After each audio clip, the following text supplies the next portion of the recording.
반갑습니다. 오늘 제가 늦을 뻔했는데 안 늦었어요. 제가 이제 서울에서 제일 좋은 동네에서 사는데 여러분들 머릿속에 무슨 동네가 있을는지 모르지만 제일 동네 이름이 하늘을 받들면서 사는 봉천동. 옛날 막 피난민 같은 사람들 그냥 거기 그냥 퍼가지고 천막치고 살았던 동네라 인상이 아주 안 좋은 동네입니다. 그래도 저는 자랑스럽게 생각을 합니다. 봉천동이라. 어쨌든 이제 거기서 여기 이제 옛날에 왔으니까 아무런 뭐 생각 없이 이렇게 오면 오던 길로 오면 되겠구나 하고 왔는데 제가 이 남자로서 순종을 해야 할 것을 하질 않았어요. 오늘 아침에. 무슨 얘기냐? 한 남자가 한평생토록 순종해야 할 세 여자가 있습니다.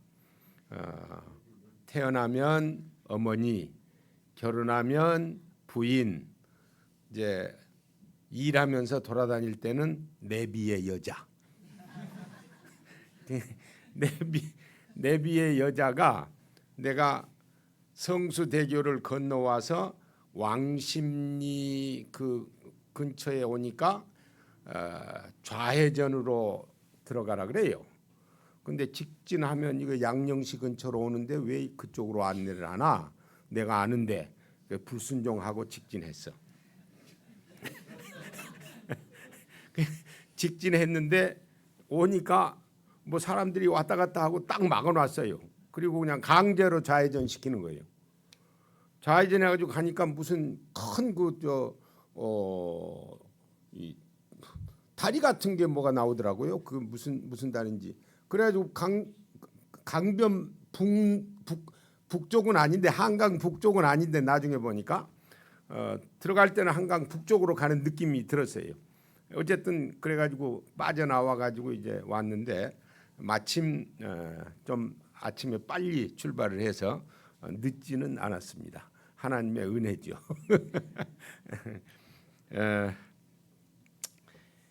오늘 이 말씀 디모데전서 6장에서 우리가 봉독했는데요. 디모데전서는 바울 사도가 13개의 서신을 썼는데 특별히 디모데전서는 그의 생애 거의 마지막, 디모데후서는 진짜 마지막인데 디모데전서는 거의 마지막 쪽에 쓴 그런 서신입니다. 로마 감옥에 1차로 감금되었다가 2년 동안 거기 있다가 이제 나와서 에베소에서 사역하고 있는 디모데에게 디모데전서를 빌립보에서 썼고요. 그리고 또 빌립보에서 구레데에서 사역하는 디도에게 디도서를 같이 썼습니다. 그러니까 1차 감금 풀려난 다음에 이제 쓴 서신이고 디모데후서는 붙들려 가지고 2차로 감금돼 가지고 이제 네로가 그때 네로 황제가 로마 시에 불이 났는데 그 불난 것을 기독교인들에게 뒤집어 씌워서 바울 사도를 이제 붙잡아서 결국은 바울 사도가 그 감옥 속에서 풀려나지 못하고 순교하는 그런 이 시간을 맞이하는데 바로 죽기 직전에 이 디모데 후서를 쓰고 세상을 하나님 앞에 부르심을 받습니다. 그러니까 이 디모데 전서, 디도서, 디모데 후서 이 모두 바울 사도 생각에 이제 나이가 거의 70이 거의 다 됐거든요. 그러니까 그 나이를 생각하면서 내가 이 세상에 없는 때에 하나님의 교회를 어떻게 섬겨야 하는가, 또 우리 성도들이 어떤 자세로 교회를 섬기고 세상을 살아가야 하는지 그 부분을 이 얘기를 지금 하고 있습니다. 거기 본문을 보시면요, 여기 우리말이 오직 너 하나님의 사람아 그렇게 돼 있거든요. 근데 실제적으로는 이거보다도 훨씬 더 감정이 실려 있습니다. 오, 너 하나님의 사람아. 그게 우리를 향한 말씀이에요. 우리에게 오, 너 하나님의 사람아. 그러면서 이제 이 얘기를 하는 건데, 그렇게 부르고 이것들을 피하고 했거든요. 그러니까 이것들 할 때는 바로 그 전에 얘기했던 것들입니다. 이것들을 피하고 그리고 이제 그 다음에는 의와 경건과 믿음과 사랑과 인내와 온유를 따르며 이런 식으로 이제 진행이 되는데, 여기 이 본문에요 명령형이 4개가 나옵니다. 우리 성경에 그냥 피하고 그랬지만 피하라 이렇게 돼 있어요. 이것들을 피하라. 그리고 온유를 따르라. 그리고 선한 싸움을 싸우라. 영생을 취하라. 이렇게 4개의 명령으로 되어 있습니다. 그래서 바울 사도가 지금 이 말씀을 통해서 지금 이 얘기하고 싶은 것은 이 4개의 명령을 따라서 살도록 해라 한 다음에 13절은 예수님의 초림 얘기입니다. 본디오 빌라도 얘기가 나오잖아요. 그러니까 초림 때 어떻게 하셨던 거. 그리고 14절은 예수님의 재림 때 얘기입니다. 예수 그리스도께서 나타나실 때까지.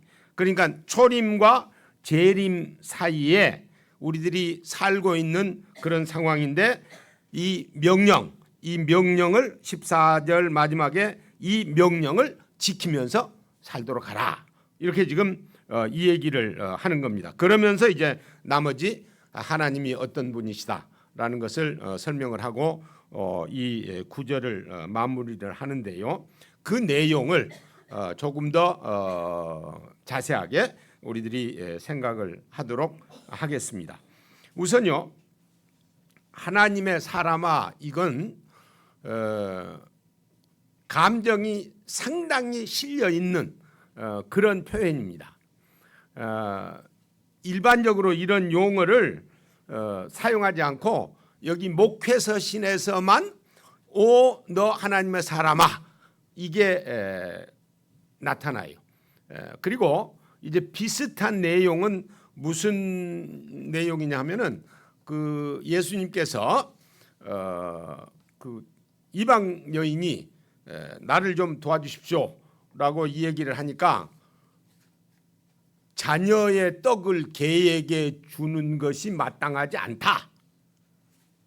그러니까는 면전에 예수님이 너는 개다 하는 거나 똑같거든요. 그럴 때 이 이방 여인이 옳습니다. 그러나 개도 주인의 상에서 떨어진 것을 먹지 않습니까? 좀 도와주세요. 그러니까 그 믿음을 보시고 예수님이 감격하셨어요. 그래서 그 감동을 실어서 오 여자여, 내 믿음이 너를 구원했다. 그런 그 맥락이 여기 오 너 하나님의 사람아 라는 맥락하고 같은데, 그런데 구약에서 하나님의 사람이라는 표현을 쓸 때는 굉장히 유명한 사람들, 모세, 사무엘, 다윗, 엘리야, 엘리사, 이런 사람들을 가리켜서 하나님의 사람이라고 그랬어요. 그런데 신약에서는 여기 디모데를 가리켜서 이 얘기를 했으니까 오늘로 하자면 여러분 각자가 다 하나님의 사람이다 라는 말씀이에요. 우리 모두가 다 하나님의 사람이라는 그 말씀으로 지금 이 하나님의 말씀이 우리에게 명령을 하는데요. 이 하나님의 사람으로 해야 할 게 첫 번째가 이것들을 피하라. 이것들이 이제 위를 보면요. 조금 전에 얘기했던 게 뭐냐 하면은 4절에 보시면 변론과 언쟁을 피하는 거예요.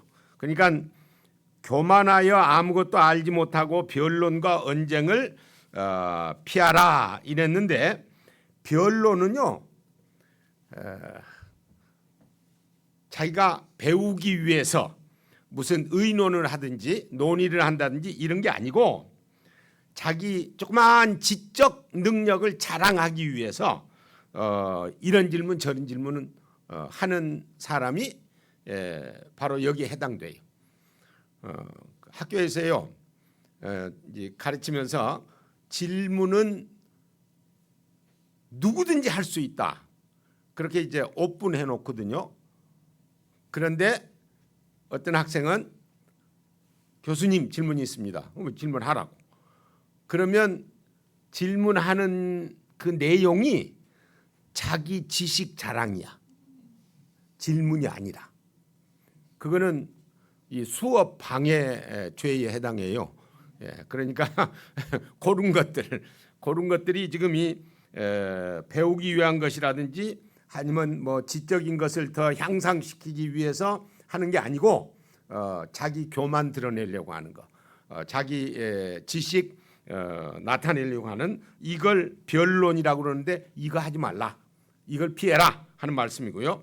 그리고 언쟁, 요즘 정치권에서 하는 짓들이 바로 이런 것들이에요. 전혀 근거 없이 그냥 말로써 자기 이익만을 위해서 그냥 싸우고 상대방 비난하고 하는 이런 것들, 그냥 말꼬리를 잡는 이런 것들이 바로 언쟁이에요. 그래서 여기 바울 사도가 하는 얘기가 변론과 언쟁을 피해야 한다.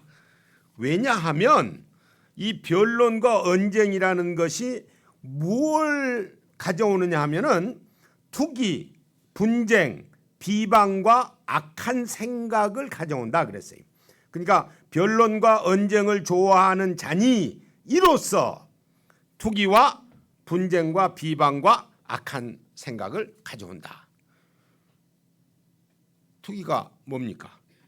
결국은 상대방을 시기하고 시샘해서 결국은 상대방을 미워하는 것, 이게 투기입니다. 그러니까 성도는, 하나님의 사람은 절대로 이런 일 해서는 안 된다 하는 얘기고요. 그리고 분쟁을 역시 가져온다 그랬는데, 분쟁이 뭐예요? 파당 짓는 거예요. 그리고 그 분쟁은 교회를 아주 위험에 빠뜨리는 그런 역할을 하는 게 바로 분쟁입니다. 그래서 성경에서요 이 분쟁에 대해서 여러 곳에서 주의를 주어요. 그래서 빌립보서에서도, 그리고 고린도전서에서도, 갈라디아서에서도, 로마서에서도 이 분쟁에 대해서 교회를 파당짓고 갈라치게 하고 하는 이런 것들을 절대로 해서는 안 된다. 왜냐하면 그리스도의 교회는 한 몸이기 때문에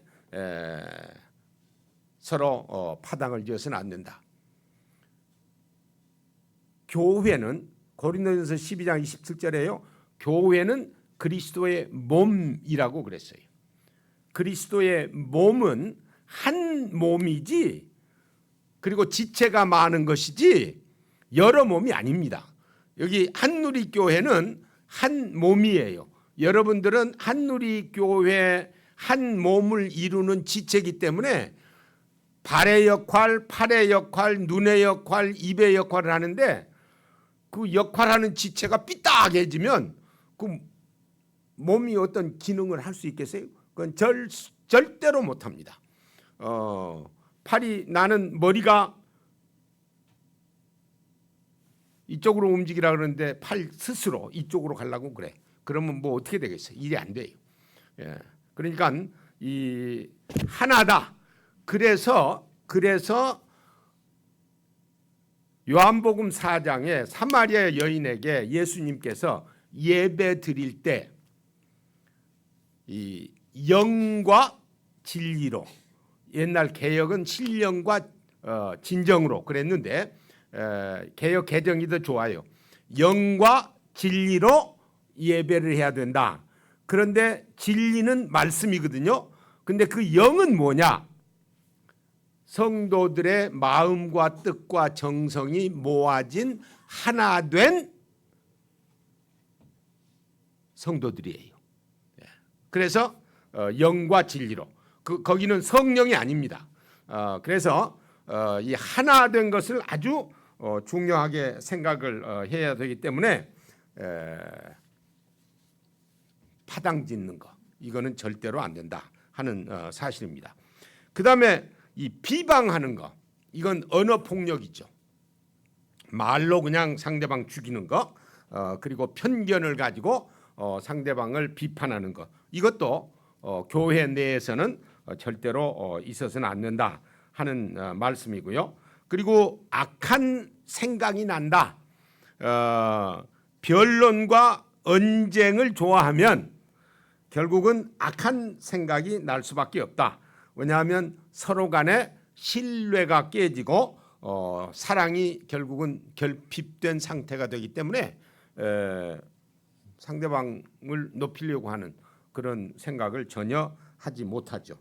그래서 이런 변론과 언쟁을 피해야 한다. 그런데 그 이유는 변론과 언쟁이 투기, 분쟁, 비방, 악한 생각, 이런 것들을 교회 내에 일으킬 수 있기 때문에 이런 것들을 피해야 한다. 그렇게 지금 하나님의 사람인 디모데에게 또 우리에게 말씀을 하고 계십니다. 그 다음에 또 피해야 할 게 하나 있다고 그랬어요. 그게 뭐냐? 10절에 보면요, 돈을 사랑함이 일만하게 뿌리가 되나니, 그렇게 이 돈을 사랑하는 것, 이것을 피해야 한다라고 분명하게 얘기를 합니다. 돈은요 아주 좋은 겁니다. 중립적인 거예요. 그러니까 많이 버세요. 문제는 돈 때문에 신앙 버리거나 돈 때문에 부모님한테 효도하지 않거나 돈 때문에 형제를 미워하거나 돈 때문에 교회 생활을 그만두거나, 이건 아니라는 거예요. 내가 돈을 엄청 많이 가지고 그 돈을 가지고 활용을 하고 좋은 데 쓰는 것은 좋지만 돈이 나를 컨트롤하면 안 돼요. 나를 컨트롤하면 안 돼요. 그러니까 돈을 많이 버셔가지고 교회를 위해서도 헌금 많이 하고, 그리고 선교를 위해서도 헌금 많이 하고, 힘든 사람들을 위해서도 도와주고 하는 것은 좋으나, 여기 분명하게 그랬잖아요. 돈을 사랑함이, 돈은 사랑하지 마세요. 돈은 사랑의 대상이 아니고 돈은 활용의 대상입니다.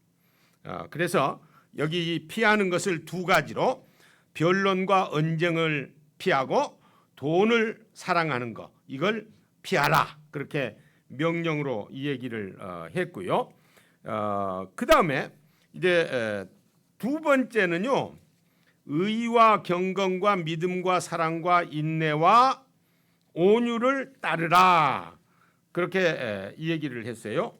그러니까 무슨 얘기냐면은 따라야 할 게 있는데, 그것은 의, 경건, 믿음, 사랑, 인내, 온유, 이것을 따르라고 했는데, 바울 사도가요 재미있게 이게 페어를 만들었어요. 짝을. 의와 경건, 믿음과 사랑, 인내와 온유 이렇게 페어를 만들어서 그것을 따르도록 이 얘기를 했는데 여기 의와 경건 이 의는요 구원받는 칭의를 가리키는 건 아닙니다. 예. 이거는 내가 이 땅에서 살면서 의롭게 사는 삶 속에서 구현해 내어지는 의로운 것이지 내가 믿음으로 의롭게 되는 그 의를 가리키는 것은 아닙니다. 삶 속에서 의롭다 하는 것은 하나님의 인정을 받는 건데요. 마치 이런 거예요. 아브라함이 하나님으로부터 자녀가 없는데 그리고 나이가 많은데 내 상속자, 내 유산을 받을 사람은 내 몸에서 날 자다. 인간적으로는 불가능해요. 그런데 하나님께서 말씀하신 거기 때문에 아브라함은 그것을 인정을 하고 그대로 믿었어요. 우리는 하나님의 말씀이 얘기하는 것을 그대로 믿으면 이 의를 이루는 거나 다름이 없어요. 그러니까 이 땅에서 살면서 좋은 일 그리고 많은 사람들이 인정하는 그런 일 이런 것들을 하면 결국은 우리가 여기서 이 얘기하는 이 의를 이루는 거나 다름이 없고요. 그리고 경건은 역시 하나님을 향한 경외심. 사실은 이 하나님을 향한 경외심을 갖게 되면 다른 사람을 편하게 만들어주는 역할을 해요. 다른 사람의 마음을 기쁘게 하고 다른 사람의 마음을 편안하게 해주는 그런 역할을 하는데 그런데 이 경건이 부족하면요 늘 옆에 사람이 불안해요. 저 어떻게 될까 하는 그런 생각 때문에 그래서 이 따라야 할 게 의와 경건을 따라야 하고 그 다음에 믿음과 사랑도 따라야 한다. 그렇게 얘기를 합니다. 그러니까 이것도 이 믿음도요. 믿음하면 믿음의 이 객관적인 믿음이라는 용어가 있고 주관적인 믿음이라는 그런 개념이 있는데 이 객관적인 믿음이라는 것은 내가 믿는 대상 즉 교리 뭐 삼위일체 뭐 성경은 하나님의 말씀이다 라는 이런 것이 이 객관적이고 주관적인 것은 내가 믿는 거예요. 그냥 내가. 그럼 이제 믿기 위해서는 무슨 과정이 있어야 되느냐 하면은 성경의 말씀에 대해서 생각한다면 말씀을 내가 동의를 해야 돼요.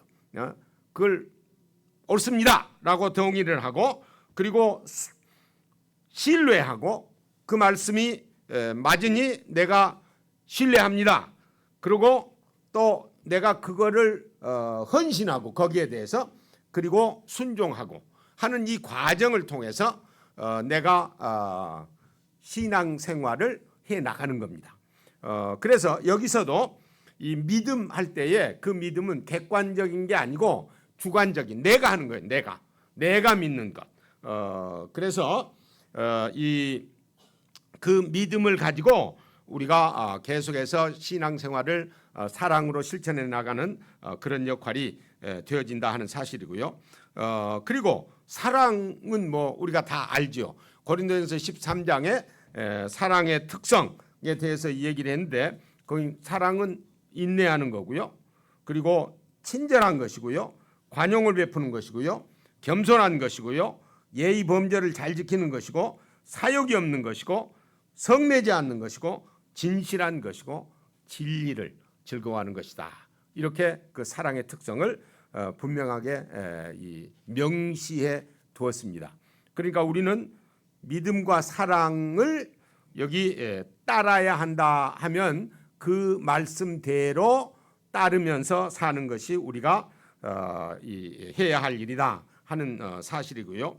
그리고 인내와 온유를 따라야 한다고 그랬습니다. 인내는요, 어떤 시련이든지 그것을 극복하고 참는 것을 뜻합니다. 작년에 2023년 10월 8일 케냐의 켈빈 킵툼, 이름이 좀 어려운데, 킵툼이라는 친구가 시카고 마라톤 대회에서 2시간 35초로 42.195 킬로미터를 2시간 1분 벽을 깼습니다. 그게 신기록입니다. 지금 아직 깨지질 않았는데, 그런데요, 그렇게 얘기를 하면 별로 뭐 와닿는 게 없어요. 42.195는 100m가 422개 조금 더 돼요. 100m가. 근데 그 한 100m를 요 2시간 1분 벽을 깨고 주파를 하려면 100m마다 17초로 뛰어야 돼. 첫 번째 100m 뭐 그 옛날 뭐 13초, 14초 뭐 했으니까 뭐 가능하지, 가능해요. 예, 첫 번째 100m, 두 번째 혹시, 세 번째는 안 돼요. 그런데 422개 플러스를 매 100m마다 17초쯤에서 끊어야 돼요. 인내가 얼마나 필요하겠습니까? 제가 미국에 있을 때 세인트 루이스의 근처에서 사는, 아니 세인트 루이스가 아니구나, 조지아 북쪽에 사는 그 장로님이 한 분이 계셨는데, 그분이 그렇게 마라톤을 좋아하셨어. 그래가지고 약간 마라톤 어디에서 열린다 그러면 거기 가서 마라톤에 참여를 해요. 그런데 그분 얘기가 처음에 뛸 때는 뭐 생각이 좀 있게 뛴대요. 근데 한 중간쯤 가면 전혀 생각이 없대. 그냥 간대, 그냥. 예. 우리 삶이요, 성경에서 늘 장거리에 비유를 했어요. 우리의 이 성도의 삶을 비유할 때 장거리에 비유를 했는데, 거기에 인내가 얼마나 필요하겠습니까? 예, 꼭 참아야 돼요. 남편이 좀 늦게 집에 들어와도 아내는 참아야 되고요. 그리고 남편은 아내가 제때 밥 안 해줘도 참아야 돼요. 예. 그리고 남편들이요, 아내들 일이 굉장히 많습니다. 그러니까 제발 집에서 설거지 좀 많이 도와주세요. 쓰레기도 좀 많이 쳐주고. 오늘 이 사모님들한테 내가 칭찬받을 것 같은데. 진짜예요. 진짜 보이지 않게 많아요. 한 예가요, 요거예요. 직접 내가 처음 했어요. 집에 딸하고 집사람하고 나하고 셋이서 있을 때가 있었어요. 코로나 때인데 있을 때가 있었는데, 딸내미가 어디 가서 운동하다가 이 오른쪽 다리 뼈가 뭐가 좀 문제가 생겨가지고 기부스를 다 하고 있는 거예요. 그러니까 아무것도 못해요. 움직이기도 힘들고. 그러니까 뭐 밥까지 갖다 바쳐야 돼. 뭐 거기까지는 좋아요. 집사람 있으니까 집사람이 또 뭐 해주고 그러니까. 그런데 이 양반이 밖에 나갔다 오더니 코로나를 딱 걸려왔네. 그러니 세 사람 있는데 하나는 기부스, 하나는 코로나. 멀쩡한 사람은 나밖에 없어. 그러니 제가 집안일을 다 했어요. 뭐 멀쩡하니까 첫날 괜찮아. 뭐 쓰레기 치고 밥하고 또 설거지하고 뭐 필요한 거 이런 저런 거 하고 청소하고 뭐 괜찮아요. 둘째 날 괜찮아. 셋째 날 그런 대로 괜찮아. 넷째 날 나도 코로나 걸렸어. 근데 이제 집사람은 한 5일 전쯤 걸렸으니까 이제 풀어졌잖아요. 그래서 이제 교대하기는 했는데 근데 힘들더라고요. 예. 그래서 제가 여러분들 혹시 안 보는지도 모르지만 기독교 개혁신보에 이 사모님의 헌신을 칭찬하자 뭐 이런 식으로 해가지고 글을 한번 쓴 적이 있어요. 그리고 이 얘기를 좀 했어요. 그러니까 보이지 않게요. 보이지 않게 일들이 사모님들이 하는 일들이 많아요. 얼마나 인내가 필요하겠습니까? 그럼에도 불구하고 내색하지 않고 그걸 다 하는 거예요. 그리고 온유를 따르라 그랬잖아요. 온유. 이 온유한 사람은요, 주변에 사람이 많이 몰려듭니다. 근데 마음이 온유하지 아니하면 친구가 없어요. 늘 그 거리감을 두고 경계심을 두고 그렇게 살아갈 수밖에 없기 때문에 스스로 자기의 그 공간을 좁히는 역할을 해요. 그렇기 때문에 이 성경에서 하시는 말씀은 모든 성도들이 한 가족이고 형제 자매인데 이 인내와 온유를 따라야 된다. 그래서 의와 경건, 믿음과 사랑, 인내와 온유를 따라야 된다. 그렇게 이 얘기를 하고요. 그 다음에 또 싸우라 그랬어요. 믿음의 선한 싸움을 싸우라. 믿음의 선한 싸움이 무슨 싸움이겠습니까? 결국은 하나님의 말씀대로 우리의 삶을 잘 영위해 나가는 것이 믿음의 선한 싸움을 싸우는 건데, 이 믿음의 선한 싸움을 싸우기 위해서 전진할 때 성경 속에요, 해야 할 게 있고 하지 말아야 할 게 있고 수도해야 할 게 있고 그런 게 다 있어요. 그러니까 성경 속에 경주를 위해서, 이 선한 싸움을 위해서 빨간불도 있고요, 그리고 노란불도 있고요, 그리고 파란불도 있어요. 노란불일 때, 오늘 제가 조금 노란불일 때 지난 거 있었어요. 왜냐하면 급해가지고 노란 게 딱 나타나면 스톱을 해야 되는데 노란 게 딱 나타났을 때 그냥 지났어요. 내가 잘못했죠. 하지만 이제 급해가지고 혹시 늦을까 해가지고 그런데 이게 성경 속에 다 있어요. 그러니까 우리들이 살면서 하나님의 말씀을 잘 익숙하게 알아서 어떤 것이 빨간 불이구나, 또 어떤 불이 파란 불이구나, 또 어떤 불이 노란 불이구나, 이런 생각을 하면서 우리가 살 때에 여기 이 선한 싸움을 싸우라 이렇게 말씀한 그 명령을 우리가 지키는 거나 다름이 없다, 이렇게 생각할 수 있습니다. 그런데요, 여기 이제 세 가지 명령을 했잖아요. 피하라, 따르라, 싸우라. 이게 다 현재 명령이요. 현재 시상. 그 말은 계속적으로 따르고 계속적으로 진행하라는 거예요. 어디서 스톱해서는 안 돼요. 그런데 그 다음에 영생을 취하라, 이 명령을 할 때는요, 과거 시상이에요. 이 말은 이제 헬라어의 그 특성으로 봐서 과거 시상으로 명령을 하면 그거는 확실하게 붙들어라, 그 말이에요.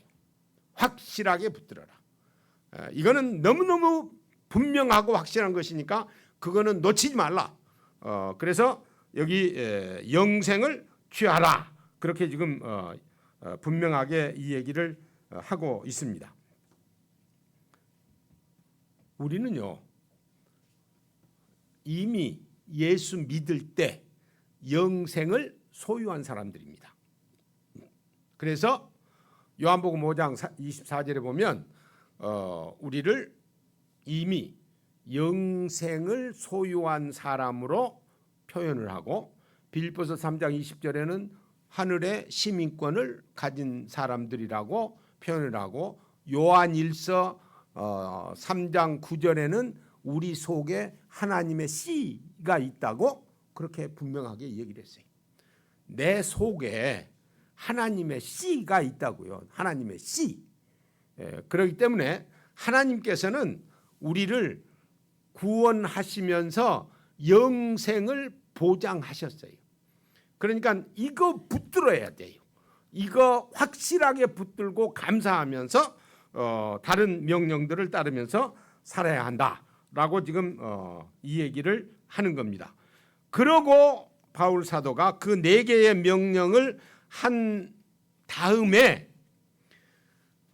이를 위하여 내가 부르심을 받았고, 그렇게 하도록 하기 위해서 부르심을 받았고 많은 증인 앞에서 선한 증언을 지금 하고 있다. 그의 삶 속에서 그런 역할을 지금 하고 있다라고 말하면서 13절서부터 16절까지 예수 그리스도의 초림과 재림을 언급을 하고, 초림과 재림 사이에 사는 기간 동안에 이 일들을 진행해야 된다라고 말씀을 하시면서 마지막에 16절에 오직 그에게만 죽지 아니함이 있고 가까이 가지 못할 빛에 거하시고 어떤 사람도 보지 못하였고 또 볼 수 없는 이시니 그에게 존귀와 영원한 권능을 돌릴지어다. 아멘 하고 명령을 마칩니다. 바라기는 우리 한우리교회 모든 성도들도 여기 4개의 명령, 이 명령을 따라서 신앙생활하고 또 가정생활하고 사회생활을 잘 함으로 그리스도의 영광이 우리의 몸을 통해서 드러날 수 있기를 소원합니다. 기도하겠습니다. 거룩하신 주님, 은혜를 감사합니다. 저희들이 무엇이간데 독생자 아들을 희생시키셔서 저희들을 구원하시고 영원한 생명을 보장해 주시고 또 그 영원한 생명을 위해서 우리가 이 땅에서 살 때에 하나님께서 해야 할 일들 또 하지 말아야 할 일들을 가르쳐 주신 것 진심으로 감사합니다. 오늘 바울 사도가 디모데에게 4개의 명령을 통해서 오늘을 사는 우리들이 어떻게 살아야 할 것을 배우게 하셨사오니 하나님 우리들도 우리의 삶을 통해서 하나님 앞에 영광을 돌릴 수 있게 주시옵소서.